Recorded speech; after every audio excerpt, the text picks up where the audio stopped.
Ayan. After nating ma-slash ito, after ng slash, i-reverse na natin. Ilagay natin yung pocket bag niya sa loob. Ayan. Para ma-reverse. Pag na-reverse, ito na yung kanyang pocket. Ayan. Para matibay ang pocket, kailangan nating magkaroon ng top stitch. Top stitch, pero iwasan natin yung itaas na pocket. Yan, top stitch.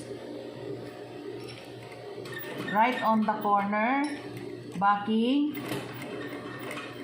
dalawa lang na stitch para maganda. Kung hindi kaya ng paa, kamay. Ayan. Oops. Ito na si top stitch.